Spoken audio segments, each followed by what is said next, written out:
Vibe Mundial, ou do Impassex, do Instituto Paulista de Sexualidade, ou você que está assistindo também ao vivo e vai assistir também pelo Instagram Café com Sexologia. Eu quero dar as boas noites aqui ao nosso colega de consultório do Impassex, do Instituto Paulista de Sexualidade, o Rafael Teixeira, que está sempre aqui cuidando, participando, e hoje ele vai ficar atento. Talvez tenhamos algumas interações e a gente vai estar discutindo aqui. Mas nós temos um convidado que para nós também tem muito significado. Você, Leonardo Seligra. Leonardo, você é o primeiro urologista que a gente está trazendo aqui para falar com o nosso povo. Porque também é uma área muito importante. Vocês estão assistindo, vão poder saber algumas coisas hoje, porque o nosso assunto é mesmo... Qual é o assunto? Hoje a gente vai falar de testosterona. Testosterona! E isso é importante, e por isso nós trouxemos um urologista que trabalha com questões de sexualidade. Aliás, Leonardo, você quer falar um pouco desse livro? Já começa contando, porque isso tem a ver. Afinal de contas, o Leonardo foi um dos organizadores de um livro fantástico, com centenas e centenas de páginas aí, que é bastante importante para o cenário brasileiro, né? Antes de mais nada, boa noite, né? Ou para quem for assistir a gente aí também depois, bom dia, boa tarde. Eu acho que esse tema que a gente vai discutir hoje é muito importante, né? Então agradeço o convite e a oportunidade, sinto honrado em ser o primeiro urologista. E como você falou, né, Oswaldo, a gente teve a oportunidade aqui de organizar esse livro, não sei se o pessoal vai conseguir enxergar aí, mas ele é um tratado de medicina e saúde sexual organizado pela ABENS. A ABENS é a Associação Brasileira de Estudos em Medicina e Saúde Sexual. É a primeira obra desse tipo no Brasil, então é uma obra muito importante, porque esse tema que a gente vai discutir hoje, ele envolve essa questão, inclusive, do que a gente trata na BENS e do que a gente trata nesse livro. Porque ele é uma questão que envolve uma multidisciplinaridade muito grande, né? Ele não é só uma questão de uma pessoa só. Gostei da sua proposta de abordagem, porque quando a gente fala testosterona, e aí vem toda uma ideia assim, que há décadas muitos homens vão pensando que precisam tomar testosterona como se fosse uma coisa que fosse de um momento para o outro simplesmente melhorar desempenho sexual. Qual é o problema disso, né? Porque testosterona, para contextualizar para o pessoal, né, é um hormônio. E esse hormônio ele é produzido pela gônada. O que é gônada? No homem é o testículo, na mulher é o ovário. Então, existe produção para as duas questões, tanto para a parte da mulher quanto para a parte do homem. Só que no homem é muito maior a quantidade. Então, ela é ligada a essa questão da sexualidade masculina. Quando se descobriu isso, e lá no tempo atrás, né, bem lá no passado, se muito quis dizer que a testosterona era o novo elixir da vida. Era a nova medicação que ia rejuvenescer as pessoas e trazer a saúde eterna, né? Então isso que ficou muito vinculado no imaginário das pessoas. E o que a gente depois começou a descobrir era conhecer melhor o que era esse hormônio da testosterona. Como é que funciona, o que acontece no nosso organismo. E por que fica muito vinculado a essa questão masculina? Porque um dos primeiros sintomas de quem vai achar que está com déficit de testosterona, baixa testosterona, é cair a libido. Esse é o desejo sexual, a motivação para uma atividade sexual. A vontade de querer ter relação sexual. Lógico que libido, quando a gente fala só libido, os homens quando vêm no meu consultório falam, doutor, baixou a libido. É muito mais complexo do que falar só vontade sexual, né? A questão do relacionamento com a parceria, a questão do relacionamento com o outro é muito maior do que falar libido e se mistura, e se confunde. O homem confunde desejo sexual com ereção, o homem confunde ejaculação com ereção, e é uma dificuldade, né? E aí o que acontece? Quando descobriu-se que a gente podia isolar a testosterona, e essa testosterona, quando recebida pelo homem, dava um aumento nessa sensação de prazer, nessa sensação de desejo sexual, começou-se a estudar o que acontecia a mais com a testosterona. E aí começou-se a descobrir que tinha os efeitos anabólicos do músculo, o músculo fica grande, tinha um efeito relacionado à parte de alterar o humor, né? Então, principalmente quando a gente está falando da testosterona, tem aquele cenário de humor mais agressivo. E qual é a comparação? E por que eu falei que tem essa questão multidisciplinar? Porque se a mulher tem produção também de testosterona, muitas vezes as pessoas acabam confundindo se precisa ou se não precisa de testosterona para a mulher. Só que na mulher, a produção de testosterona no ovário é mínima. Então, a vida que a mulher passa recebendo aquele mínimo de testosterona é o suficiente para ela e não faz diferença nenhuma depois no futuro, a não ser num ponto específico que depois a gente pode abordar ao longo da nossa conversa. Mas é muito por isso que acaba ficando esse mito pro homem, né? Mas assim, eu posso ir no consultório de um médico e dizer assim, eu quero tomar testosterona?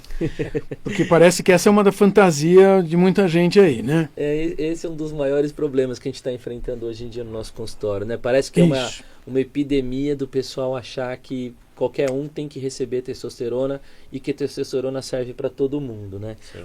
O que o pessoal precisa entender é que testosterona baixa não significa sintoma para todo mundo. Esse é o primeiro sinal, né? Tem gente que vai ter uma testosterona um pouco mais baixa, mas ele está se sentindo bem e não tem problema nenhum. Então não tem nada na literatura científica mundial que diga para a gente que é melhor ter mais testosterona. E o principal, a gente só vai se preocupar em querer saber como está a testosterona dessa pessoa se ele começa a ter sintomas. Então, principalmente nos homens, se ele está começando a ter essa queda de desejo, se ele está começando a ter uma queda da disposição para as atividades do dia a dia, se ele está começando a ter até uma alteração relacionada ao humor, ao sono, são sintomas que vão fazer com que a gente busque saber se a testosterona está baixa. Mas se ela não estiver baixa, não tem que fazer nenhum tipo de reposição. E, Leonardo, me vem uma questão que eu acho que é muito comum na clínica pra gente, Oswaldo, que é essa coisa do o que pode levar à baixa de testosterona, né? Tá. Nesse homem, assim, rotina, vida, cotidiano, o que pode ser né, motivadores que levam a essa baixa de testosterona? Essa pergunta ela é essencial, porque assim, se a gente for levar em consideração hoje a pior coisa que acontece para o homem para baixar a testosterona é o estilo de vida. Então, vai ser a questão principalmente de acima do peso e dormir mal, sono inadequado. E isso a gente começa a ver cada vez mais no nosso consultório. A gente começa a ter que perguntar cada vez mais como é que é o sono daquela pessoa, se o sono é reparador, se ele acorda descansado, se ele não tem sonolência durante o dia. Porque a gente começa a ver que a qualidade de vida é muito pior. Muito se associa à questão da testosterona comparar com a menopausa na mulher. E não tem nada a ver. Fazer um paralelo, a menopausa na mulher é a queda do hormônio feminino, com uma idade mais ou menos programada, para cada mulher vai ser de um jeito, mas naquele momento ela vai estar parada de produção e é o estrogênio que a gente está falando, a gente não está falando da testosterona. No homem, essa parada abrupta não acontece. E aí se imaginou que o homem poderia ter uma queda de testosterona na velhice. Só que não é uma queda abrupta. Pode até ter uma queda pequena. Variação. Só que quem aqui não conhece aquela pessoa que tem mais idade, mas que é super disposta, corredor, nadador, ciclista, faz atividade física e não tem nenhum problema. Porque ele tem uma vida saudável, porque ele dorme bem. Então esse é um dos principais cenários hoje em dia. E aí cria-se essa imagem de que repor testosterona vai resolver um estilo de vida que já não está ajustado. Perfeito. Pra Pois é, qualidade. quando você fala de estilo de vida e fala de sono, muita gente ainda tem aquele orgulho de dizer assim, não, mas eu posso dormir só 3 ou 4 horas por noite, eu estou muito bem. Eu sempre olho para essas pessoas e fico pensando, para quê? Né? É verdade. E agora você está contando que tem uma boa razão do para que dormir mais horas. E na verdade não é só dormir mais horas, você está falando até de dormir bem. Qualidade, Dormir né? profundamente. A gente está prestando mais atenção nessa qualidade do sono, porque às vezes os homens vêm até no meu consultório e falam assim, não, doutor, mas eu durmo bem. Eu durmo 6, 7 horas, pelo menos eu durmo bem. Só que aí você começa a perguntar, mas você ronca? Ah, ronco muito. Minha esposa fala que eu ronco. Às vezes ela me acorda porque eu perdi o fôlego. Isso é um sinal, às vezes, de um problema que a gente chama hoje de síndrome da apneia obstrutiva do sono, que é uma doença grave. A apneia obstrutiva hoje, por exemplo, é um fator de risco para problema cardíaco, infartar ou ter problema coronário, mais grave até às vezes do que outros fatores, como estar acima do peso ou ter um colesterol alto. Então, e por que isso é importante? A testosterona nossa funciona como o nosso sono repor essa testosterona. Nosso maior nível de testosterona vai ser pela manhã. E aí a gente vai gastar como se fosse uma bateria, né? Vai gastar até o final do dia. E se a gente não tiver um sono reparador, a gente não melhora a testosterona. É simples assim. Olha só. E aí, desculpa, Oswaldo. Então, é que assim, isso significa que existem razões as mais variadas para, inclusive, a gente ter uma baixa de testosterona. Inclusive, alguns estados de humor, não é? Sim. E esse eu acho que é outro fator importante, né? Porque como eu falei que um dos sintomas possíveis é a queda de ânimo, falta de desempenho, se confunde muito com sintomas, por exemplo, de depressão. Verdade. E aí é um cuidado que a gente tem que ter muito grande. Sim. Vocês são da área da saúde mental, vocês vão entender muito bem isso, porque tem gente que às vezes tem depressão e o estado depressivo faz ele ficar desanimado que a testosterona vai cair. E o problema dele não é receber testosterona, o problema dele é tratar a depressão. E aí vai ter diversas maneiras de tratar a depressão, enfim, de novo multidisciplinar. Ele vai precisar de um psiquiatra, vai precisar de um psicólogo para fazer a terapia e vai fazer esse segmento. E o contrário também é verdadeiro, porque às vezes o paciente vai, ele acha que ele está depressivo, ele começa a fazer um tratamento de depressão e não melhora, e quando vai ver a testosterona está muito baixa, ele precisa de um tratamento complementar. Então é mais uma vez uma demonstração do quanto é multidisciplinar. Então a gente já falou aqui do urologista, já falou do ginecologista, que a gente pode discutir melhor a questão de quando é o momento certo da mulher receber, o psicólogo e o psiquiatra, todo mundo nesse mesmo caminho.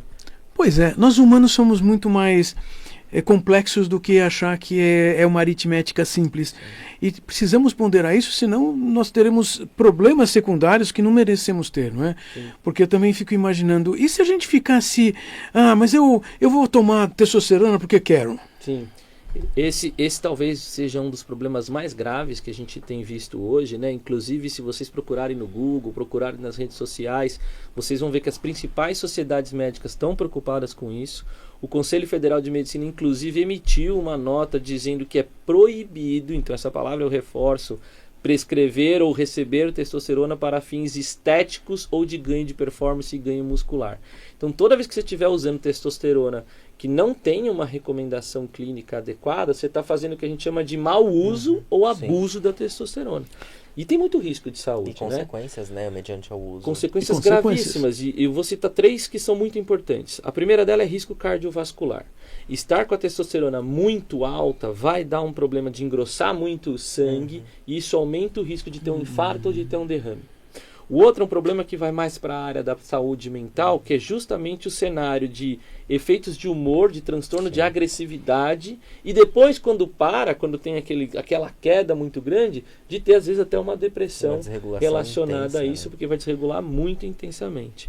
E a outra que também está muito relacionada ao uso e abuso da testosterona, está justamente relacionado a doenças hepáticas. Então a gente pode ter problemas graves hepáticos relacionados ao abuso da testosterona.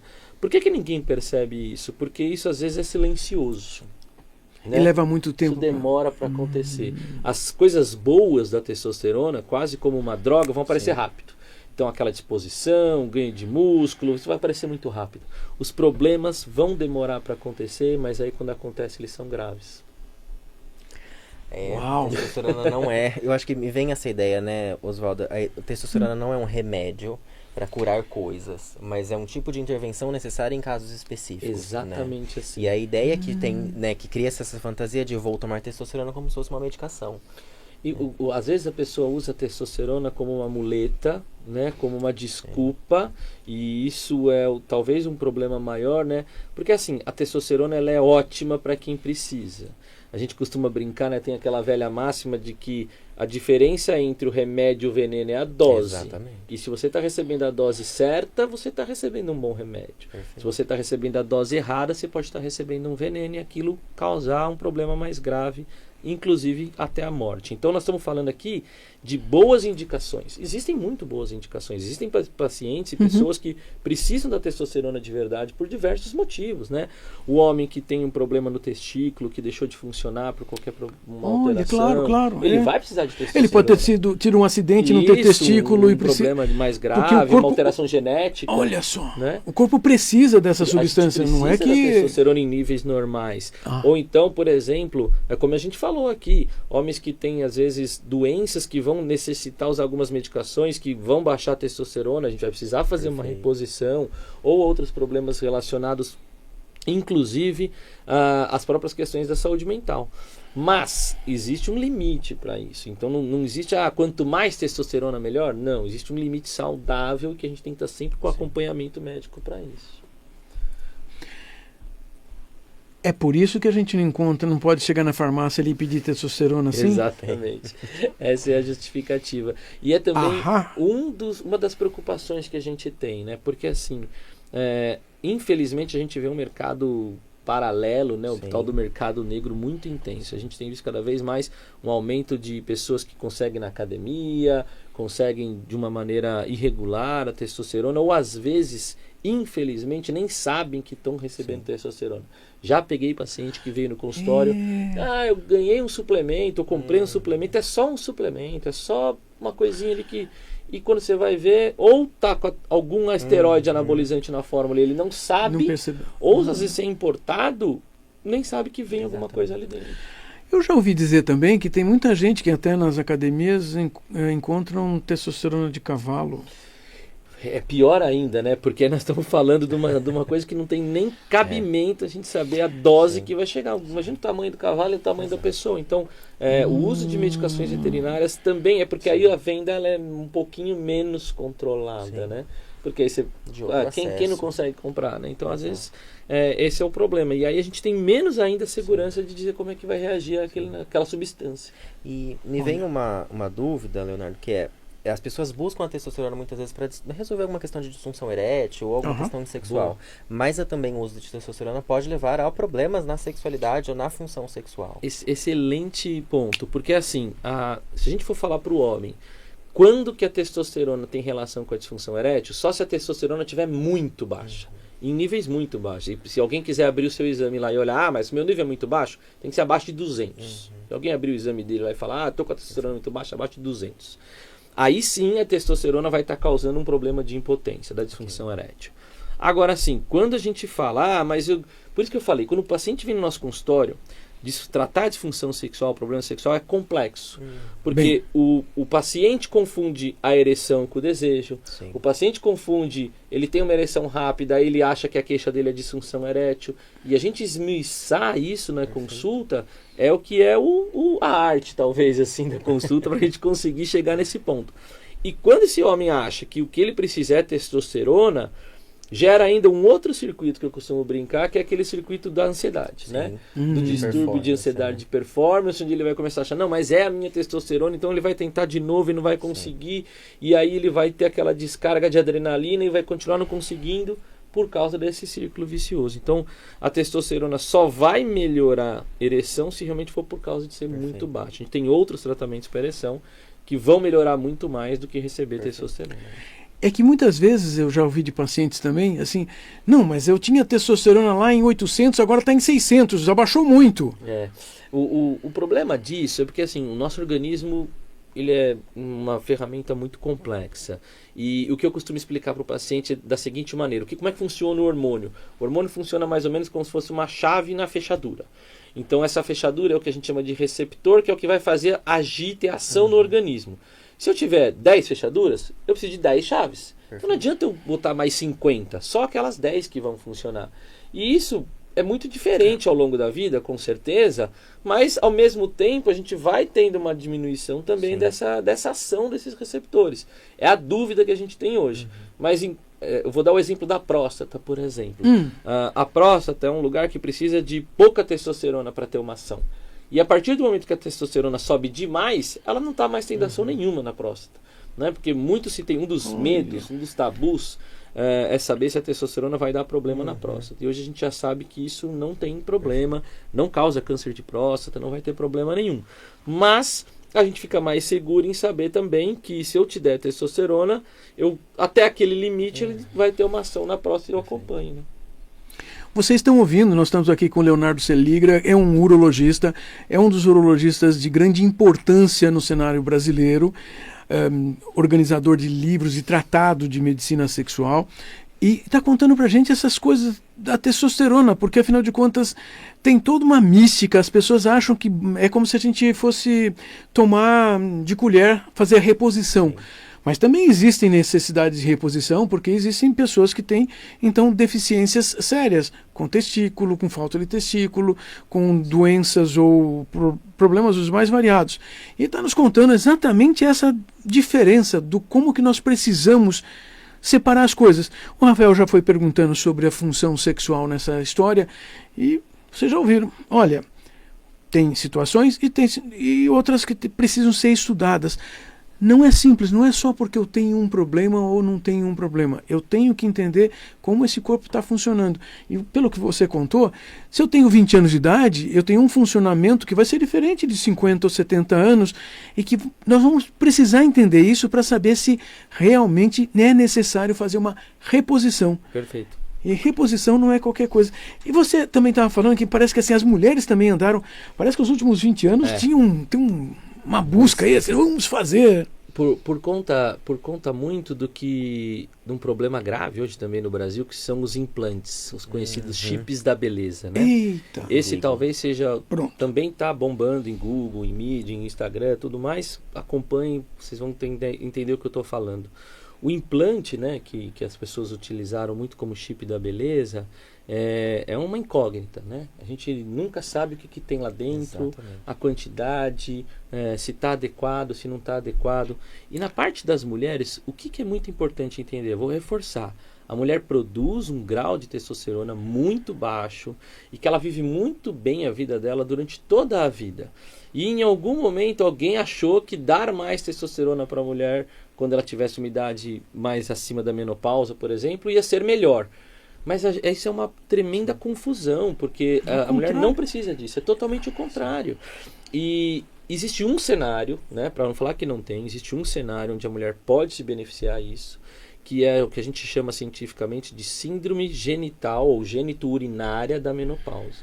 Então as mulheres precisam ter sintomas específicos do trato genital, então relacionado até à própria questão da sexualidade, e sintomas específicos da parte urinária, que podem sim talvez ter um benefício de testosterona em doses muito baixas. E aí a reposição ideal, ela é inclusive uma reposição transdérmica numa dose muito inferior ao que o homem recebe, que não tem nem disponível na farmácia, obrigatoriamente vai ter que manipular, né? Então, assim, quando a gente fala que essas mulheres recebem essa testosterona em altos níveis, para as mulheres é ainda pior os efeitos colaterais. Eu reforcei lá para os homens que o efeito colateral vai também ser para a mulher risco de infartar, risco de ter AVC, o risco de ter um problema grave hepático. Para as mulheres, por que piora? Porque gera a questão que a gente chama da masculinização. Então vai aumentar pelo, e isso quando acontece na face, por exemplo, é irreversível. Vai alterar a voz, e quando altera a voz é irreversível. Vai aumentar o clitóris, então também é irreversível. Então todos esses efeitos que são irreversíveis, depois fica mais difícil da mulher entender que, poxa vida, então ninguém me contou isso. Às vezes ninguém contou. Mas aquela disposição, ganho de músculo, a questão da busca eterna pela estética, né? Então hoje também a gente vê um contexto muito grave nesse cenário.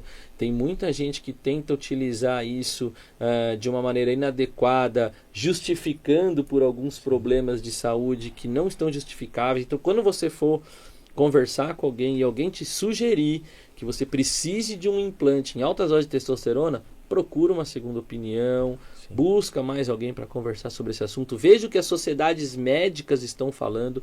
Então nós estamos falando aqui de Sociedade Brasileira de Urologia, nós estamos falando de Sociedade Brasileira de Endocrinologia e Metabologia, a ABENS, como eu disse aqui no começo, nós temos, procura no nosso site, a gente tem informações sobre isso. Perfeito. Uau! Conversamos com um urologista que trabalha com muitas questões de sexualidade para trazer informações sobre testosterona.